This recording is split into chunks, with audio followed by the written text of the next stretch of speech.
जय जोहार, नमस्कार। दैनिक छत्तीसगढ़ चैनल देख रहे हैं आप और छत्तीसगढ़ प्रदेश की आज की तमाम सभी महत्वपूर्ण बड़ी खबरों की शुरुआत सर्वप्रथम आज की पहली बड़ी खबर के साथ। बिलासपुर में तकरीबन 30,000 घरों तक नहीं पहुंचा पानी। दूषित पानी की वजह से टंकियों की सफाई हो रही है और इसकी वजह से 6 घंटे तक काम चलाया गया। बिलासपुर में डायरिया और पीलिया जैसी बीमारी को देखते हुए नगर निगम की नींद खुल चुकी है। शहरवासियों को साफ पानी उपलब्ध कराने के उद्देश्य से निगम प्रशासन पानी टंकियों की सफाई करने की व्यवस्था में लगा हुआ है। इसके चलते तकरीबन 30,000 घरों में पानी की सप्लाई नहीं हुई। इसमें कुदुदंड, तिलक नगर, डबरीपारा सहित आधा दर्जन से अधिक मोहल्ला शामिल है।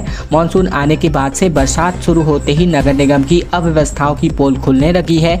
एक तरफ जहां बरसात में नदी नाले उफान पर है और साथ ही नाले नालियों का निर्माण चल रहा है, दूसरी तरफ बारिश शुरू होने के बाद भी टंकियों की सफाई नहीं हो पाई है, जिसके कारण से लोगों के घरों में दूषित पानी पहुंच रहा है और डायरिया जैसी बीमारी फैल रही है। इसके अलावा अगर मैं चाटीडीह की बात करें, आसपास के इलाके की बात करें, तो डायरिया का प्रकोप बढ़ने के बाद से निगम प्रशासन की नींद खुली है। वहीं अब तक 3 लोगों की मौत डायरिया की वजह से हो चुकी है। छत्तीसगढ़ के कई जिलों में ईडी की रेड एक साथ पड़ी, जहां रायपुर, बिलासपुर, कोरबा, अंबिकापुर में कारोबारी और अफसरों के घर पर दबिश दी गई। दस्तावेजों की जांच अभी भी जारी है। छत्तीसगढ़ में एक बार फिर से ईडी ने अपनी दबिश दी है। रायपुर, बिलासपुर, कोरबा में कारोबारियों और अफसरों के घरों पर कार्यवाही की जा रही है। तो वहीं रायपुर के देवेंद्र नगर स्थित ऑफिसर कॉलोनी में IAS अफसर रामनु साहू के घर पर जाँच जारी है। राजधानी में रामदास अग्रवाल के जोरा स्थित अनुपम नगर के घर में भी टीम के दस्तावेजों की खंगाली जारी रही। कोरबा में निगम कमिश्नर प्रभाकर पांडे के घर पर सुबह 5 बजे से 5 सदस्यीय टीम छानबीन कर रही है। इधर ईडी की टीम के साथ साथ CRPF के जवान भी आए हुए हैं, जो घरों के बाहर और अंदर तैनात है। रामदास अग्रवाल कोल और इस्पात कारोबार से जुड़े हुए हैं। पिछले दिनों IT की रेड भी यहां पर पड़ी थी। छत्तीसगढ़ में चुनावी माहौल के दौरान दंगा भड़काया जा सकता है। खुफिया इनपुट के बाद मॉनिटरिंग सेल बनी गई है। इसके अलावा भड़काऊ पोस्ट करने वालों को पुलिस पकड़ने वाली है। प्रदेश में आने वाले चुनावी माहौल के बीच हिंसा भड़काई जा सकती है। इसको लेकर खुफिया इनपुट इंटेलिजेंस विभाग को मिले हैं। मामले की गंभीरता से लेते हुए सभी जिलों के SSP को सोशल मीडिया मॉनिटरिंग सेल बनाने को कहा गया है। पुलिस हेडक्वार्टर के स्पेशल ब्रांच ने पाया है कि सोशल मीडिया के जरिए प्रदेश में हिंसा भड़काने के प्रयास हो सकते हैं। इस वजह से सोशल मीडिया की हर एक पोस्ट पर नजर रखने के लिए सेल की गठन की जा रही है। इंटेलिजेंस सूत्रों के मुताबिक मिली जानकारी के अनुसार मॉनिटरिंग सेल में पुलिस महकमे से लोग होंगे, जो लगातार सोशल मीडिया पर नजर रखेंगे। सभी जिलों के सार्वजनिक छवि रखने वाले नेताओं, पत्रकारों, सामाजिक कार्यकर्ताओं की पोस्ट्स पर भी नजर रखी जाएगी। व्हाट्सएप ग्रुप के संबंध में भी सोशल मीडिया मॉनिटरिंग सेल जानकारी लेगी। किसी भी तरह के भड़काऊ पोस्ट, तस्वीर वायरल होने पर ग्रुप के एडमिन के खिलाफ कानूनी कार्यवाही होगी। भक्त माता कर्मा की मूर्ति खंडित होने की वजह से आक्रोश बढ़ता जा रहा है। समाज के लोगों ने ज्ञापन सौंप करके जांच की मांग की है। जमकर इसके खिलाफ नारेबाजी भी की गई है। खबर बेमेतरा से, जहां भक्त माता कर्मा की मूर्ति को खंडित करने के बाद लोगों में आक्रोश का माहौल है। जिला मुख्यालय के सिघोरी वार्ड नंबर 12 में शीतला मंदिर चौक में मूर्ति को खंडित किया गया था, जिसकी वजह से नाराज लोगों ने थाने में इसकी शिकायत दर्ज कराई है। आक्रोशित लोगों ने नगर पालिका परिषद पर भी घटिया निर्माण का आरोप लगाया है। इनका कहना है कि अगर यह खंडित नहीं हुआ है तो मूर्ति का हाथ कैसे टूटा। वहीं सर्व समाज के साथ किसान नेता योगेश तिवारी भी भक्त माता कर्मा के चौक पहुंचे। नाराज लोगों ने साहू समाज के पदाधिकारियों से इसकी जांच की मांग करते हुए कलेक्टर और SP को ज्ञापन सौंपा है। ग्रामीणों ने आक्रोश को देखते हुए बेमेतरा जिला मुख्यालय के शीतला मंदिर चौक में भारी पुलिस बल तैनात किया है। और अब खबर रायगढ़ नगर निगम से, जहां हर घर का अपना एक QR कोड होने वाला है, जो पते के तौर पर इस्तेमाल किया जाएगा। निगम प्रशासन द्वारा एक नई सुविधा की सौगात दी जा रही है। निगम क्षेत्र के सभी वार्डों में रहने वाले लोगों के घरों के सामने QR कोड लगने वाला है, जिसकी स्कैनिंग करके property tax, water tax, user charge का भुगतान ऑनलाइन किया जा सकता है। यही सुविधा छत्तीसगढ़ के गिने चुने जिलों में आरंभ की गई है, जिसमें राजधानी न्यायधानी बिलासपुर के बाद कला संस्कारधानी राजधानी रायगढ़ भी शामिल है। निगम प्रशासन ने शहर के 24,000 से अधिक लोगों की संपत्ति से कर की वसूली करती है, जिसमें हर साल तकरीबन 10 से 11 करोड़ रुपए का राजस्व लक्ष्य रहता है और इसमें हर साल 80% राजस्व कर निगम के झोली में आते हैं। ऐसे में रायगढ़ में आयुक्त सुनील कुमार चंद्रवंशी की पहल पर स्मार्ट सिटी की तर्ज पर रायगढ़ नगर निगम में भी door to door QR code लगाने की सुविधा की शुरुआत होने जा रही है। रायपुर की सॉफ्टवेयर कंपनी एंटिट के द्वारा ऑनलाइन संपत्ति कर, समेकित कर, जल कर एवं यूजर चार्ज का भुगतान, संपूर्ण प्रक्रिया जानकारी तथा प्रशिक्षण भी पूरी तरीके से ऑनलाइन किया जाता है। रायपुर में अमित शाह बीजेपी नेताओं की हाई लेवल मीटिंग आयोजित करने वाले हैं। गृह मंत्री आज राजधानी रायपुर पहुंचेंगे। 2023 चुनावों को लेकर के केंद्रीय नेतृत्व अब टेंशन में नजर आ रही है। केंद्रीय गृह मंत्री और भाजपा के चुनावी रणनीतिकार अमित शाह रायपुर आ रहे हैं। आज शाम को शाह छत्तीसगढ़ भाजपा के नेताओं की हाई लेवल मीटिंग लेंगे। प्रदेश प्रभारी ओम माथुर, डॉक्टर रमन सिंह, प्रदेश अध्यक्ष अरुण साव समेत संगठन के महामंत्री के साथ संभाग के प्रभारियों को बैठक में शामिल होने की तैयारी करने को कहा गया है। शाह के सवाल होंगे और जवाब स्थानीय नेताओं को देने होंगे। खबर है कि प्राइवेट सर्वे एजेंसी के कुछ लोगों ने भी शाह के साथ रहने की अपील की है। ऐसे में छत्तीसगढ़ की विधानसभा सीटों पर भाजपा की स्थिति को लेकर केंद्रीय नेतृत्व के एक सर्वे पूरा होने की चर्चा है। खबर ये भी है कि उस सर्वे में भाजपा के हालात पतले दिख रहे हैं। यही वजह है कि केंद्रीय नेतृत्व भी टेंशन मोड में नजर आ रही है। भाजपा 2023 के चुनाव को हर हाल में जीतने का प्रयास कर रही है और यही वजह है कि अमित शाह एक बार फिर से रायपुर को दौरे करने वाले हैं। बिलासपुर में फ्लू की स्थिति निर्मित होती नजर आ रही है। 300 से ज्यादा मरीज अब तक मिल चुके हैं। लगातार तेजी से संक्रमण फैलता जा रहा है। स्वास्थ्य विभाग ने इसके लिए अलर्ट भी जारी कर रखा है। बिलासपुर के जवाहर नवोदय विद्यालय के साथ ही अब शहर में आई फ्लू के संक्रमण का खतरा बढ़ चुका है। पिछले 2 दिनों के भीतर शहर के अलग अलग इलाकों में 300 से ज्यादा मरीज मिल चुके हैं और इनमें तालापारा सरकंडा क्षेत्र के ज्यादा मरीज बताए जा रहे हैं। इधर स्वास्थ्य विभाग ने इस बीमारी के लिए अलर्ट भी जारी किया है। साथ ही प्रभावित इलाकों में आई ड्रॉप सहित जरूरी दवाओं का वितरण करने का निर्देश भी जारी किया है।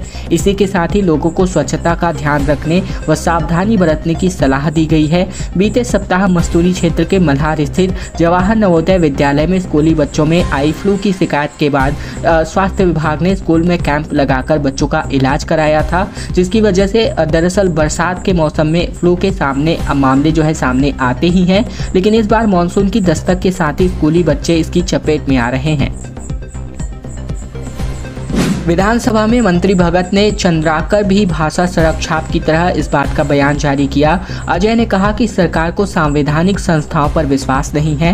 फिल्म आदि पुरुष का मुद्दा भी यहां पर विधानसभा में गूंजता हुआ दिखाई दिया। छत्तीसगढ़ विधानसभा के मानसून सत्र के आखिरी दिन सदन में अविश्वास प्रस्ताव पर देर रात तक चर्चा चलती रही। इस दौरान बीजेपी विधायक ने कहा कि इस सरकार का संवैधानिक संस्थाओं में विश्वास नहीं है।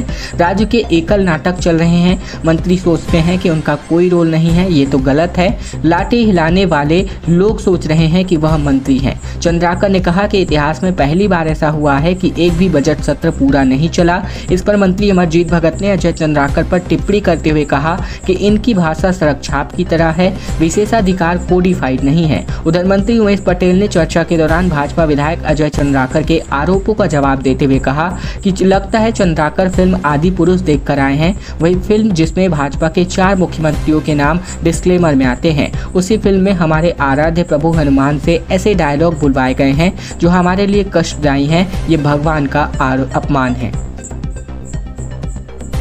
जो परीक्षा में आए ही नहीं सिलेक्ट हो गए, 99 एक्स्ट्रा कैंडिडेट का नाम सिलेक्शन लिस्ट में आने का मामले को लेकर के बीजेवाईएम ने व्यापम कार्यालय का घेराव किया। दरअसल इस प्रकार का बयान जो है बीजेवाईएम ने जारी किया। दरअसल बीते दिन भारतीय जनता युवा मोर्चा कार्यकर्ताओं ने व्यावसायिक परीक्षा मंडल कार्यालय का घेराव कर दिया। घेराव के दौरान बड़ी संख्या में उपस्थित भाजयुमो कार्यकर्ताओं ने कार्यालय पर गोबर स्याही फेंककर विरोध जताया।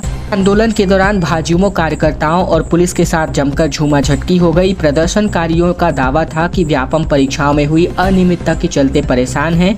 इसके अलावा बात करें तो भाजयुमों ने घेराव के बाद राज्यपाल के नाम एक संबोधित ज्ञापन भी सौंपा, जिसमें मोर्चा ने कई बिंदुओं पर राज्यपाल का ध्यान आकृष्ट किया। ज्ञापन में कहा गया है कि वर्तमान में राज्य के संपूर्ण जिलों में सहायक ग्रेड 3 स्टेनोग्राफर और तृतीय श्रेणी की सीधी भर्ती बिना परीक्षा आयोजित किए जिलेवार की जा रही है, जो कि अनुचित प्रक्रिया है और ये भर्तियां पूर्व में प्रदेश स्तर पर 15 वर्षों तक छत्तीसगढ़ व्यापमं के माध्यम से प्रतियोगी परीक्षा यानी प्रतियोगी चयन परीक्षा के माध्यम के आधार पर होती रही है।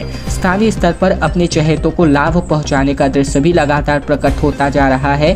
स्वामी आत्मानंद स्कूलों में सहायक शिक्षक प्रयोगशाला की भर्ती में इंटरव्यू, साथ ही कुछ इसी प्रकार के मामले भी स्वामी आत्मानंद स्कूलों में भर्ती प्रक्रिया में भी सामने आते हैं।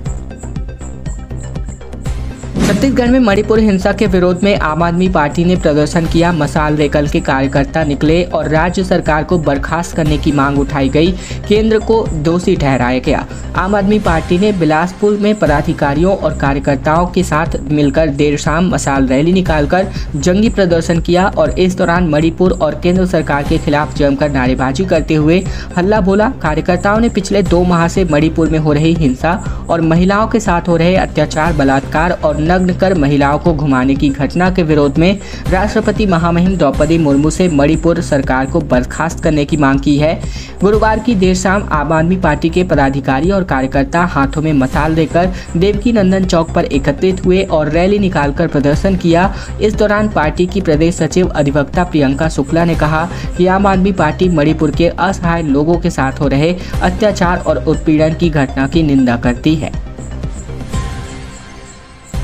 अरपा पर बैराज और रोड निर्माण का लोकार्पण सितंबर में होगा, जिसको लेकर हाई कोर्ट में रिवाइवल प्लान की टाइमलाइन के मुताबिक काम करने में प्रशासन जुटा हुआ है, जिसके हाई कोर्ट में रिवाइवल प्लान पेश किया गया था। दरअसल बिलासपुर जिले की जीवन रेखा अरपा के उद्गम से संगम तक संरक्षण करने के लिए हाई कोर्ट में एक जनहित याचिका दायर की गई थी, जिसकी सुनवाई के दौरान शासन द्वारा पेश अरपा रिवाइवल प्लान पर काम तेजी से चल रहा है। प्रशासन का दावा है कि हाई कोर्ट में पेश टाइमलाइन के मुताबिक सारे निर्माण कार्य समय पर पूरे करा लिए जाएंगे। कलेक्टर सौरभ कुमार ने बताया है कि अरपा पर निर्माणाधीन शिवघाट और पचरी घाट बैराज के निर्माण का कार्य 15 सितंबर तक पूर्ण कर लिया जाएगा। इसी तरह इंदिरा सेतु से सनेचरी रपटा तक बिलासपुर स्मार्ट सिटी लिमिटेड के द्वारा नदी के दोनों किनारों पर रोड पर और नाला निर्माण किया जा रहा है। इंदिरा सेतु से पुराने पुल के बीच रोड निर्माण को प्राथमिकता से कराया जा रहा है। सिपाही पर धर्मांतरण का आरोप लगाया गया। हिंदू जागरण मंच ने कहा कि आरोपी को पुलिस का संरक्षण है, इसकी वजह से कार्यवाही नहीं होने पर आंदोलन की चेतावनी भी दी गई। छत्तीसगढ़ के मनेन्द्रगढ़ श्रीमती भरतपुर जिले के पुलिस विभाग का एक सिपाही लोगों को धर्मांतरण के लिए बरगला रहा है।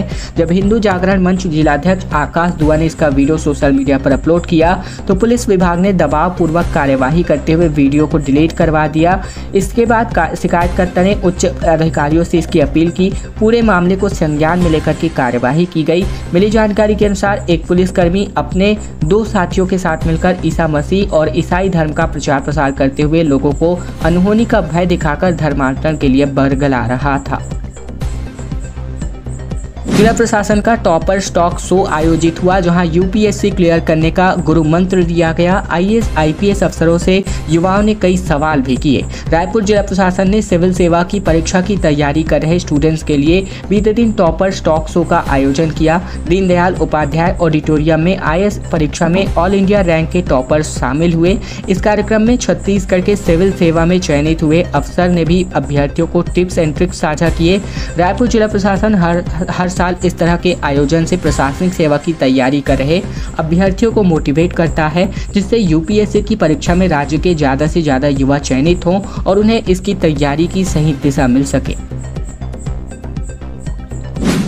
छत्तीसगढ़ के भाजपा महामंत्री केदार कश्यप ने कहा कि छत्तीसगढ़ के हालात दयनीय हैं। 5 साल में 37,000 बच्चियों की मौत हुई है। दरअसल खबर है कि पिछले दिनों रायपुर में अनुसूचित जनजाति और जाति युवाओं के नग्न प्रदर्शन करने के बाद छत्तीसगढ़ की कांग्रेस सरकार पर भाजपा के निशाने अब आने लगे हैं।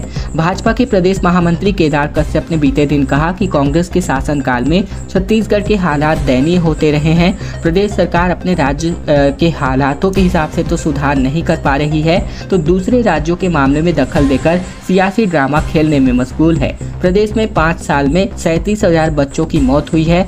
कश्यप ने कहा कि एक भी सकारात्मक काम कांग्रेस सरकार ने अपने शासनकाल में पूरे नहीं किए। भाजपा महामंत्री केदार कश्यप ने कहा कि प्रदेश सरकार ने अपने शासनकाल में अनुसूचित जाति, अनुसूचित जनजाति और पिछड़ा वर्ग के समाज के लोगों को राजनीति दुराग्रह करने का शिकार बनाने का काम किया। अंतिम खबर, जहां जेसीसीजे विधायक अपनी विधायकी छोड़ने वाले हैं। प्रमोद शर्मा बोले, विधानसभा सत्र के बाद मैं अपना इस्तीफा सौंप दूंगा।